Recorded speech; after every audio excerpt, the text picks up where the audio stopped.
سر آج آپ کے اوپر آپ نے اعتراض اٹھایا قاضی فائز صاحب کے اوپر، اور قاضی صاحب ماننے کو تیار ہی نہیں ہے کہ وہ تو سنیں گے کیس کو. یہ افسوسناک بات ہے، میں یہی کہوں گا، کیونکہ جب کسی جج پر یہ اعتراض ہو جائے کہ ان سے باعث کی جو ہے وہ توقع ہے تو ان کو نہیں سننا چاہیے. یہ انصاف کے تقاضوں کے خلاف ہے. اور میں سمجھتا ہوں اسی طرح سے معین الدین صاحب جو ہیں، جو کہ ان کے فیوریٹ ہیں، جن کو ایز اے جونیئر جج اس کمیٹی میں لگایا گیا جس کمیٹی میں حقدار ان کے سینئر جج تھے، یعنی منیب اختر صاحب تھے.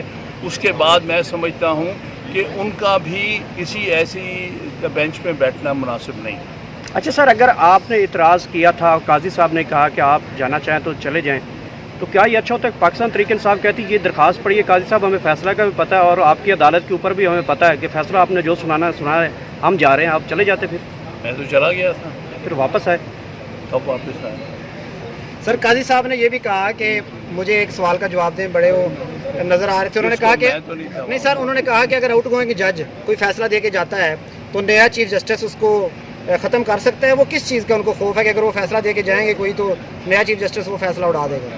ان کو خوف یہ ہے کہ ان کے جو فیصلے ہیں وہ انصاف کے مطابق نہیں ہیں، تو اس لیے جو نیا چیف جسٹس یا نئے ججز آئیں گے ان پر فرض ہے کہ وہ فیصلے ان کو منسوخ کریں جو کہ فیصلے انصاف کے تقاضے کے خلاف ہیں.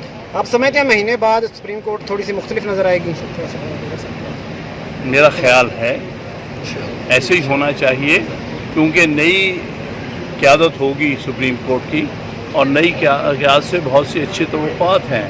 کہ ابھی جو انہوں نے ایک جو میجورٹی ججمنٹ دی تھی مخصوص رشتوں کے بارے میں، وہ عین انصاف کے مطابق ہے، اور اس سے ثابت ہوتا ہے کہ یہ صحیح معنی میں انڈیپینڈنٹ جج ہے. سر جب قاضی فائز عیسیٰ کے خلاف ریفرنس آیا، آپ تحریک انصاف میں بڑے سینئر تھے، آپ نے سٹینڈ لیا، کیا آپ کو پچھتاوا ہوتا ہے کہ اس وقت سٹینڈ نہیں لینا چاہیے تھا؟ دیکھیے وہ اصولی بات تھی، پچھتاوے کی کوئی بات نہیں، نہ ہی مجھے، کیونکہ اس وقت جو ہو رہا تھا وہ میں سمجھتا تھا کہ یہ آئین اور قانون کے خلاف ہے.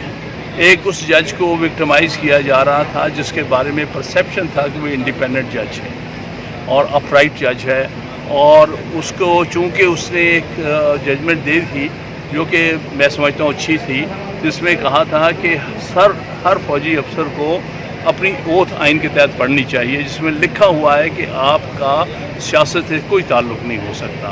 تو میں سمجھتا تھا کہ چونکہ انہوں نے ایک اچھی ججمنٹ دی ہے اس لیے انہیں وکٹمائز کیا جا رہا تھا. آپ کی پرسیپشن غلط ثابت ہوئی ہے؟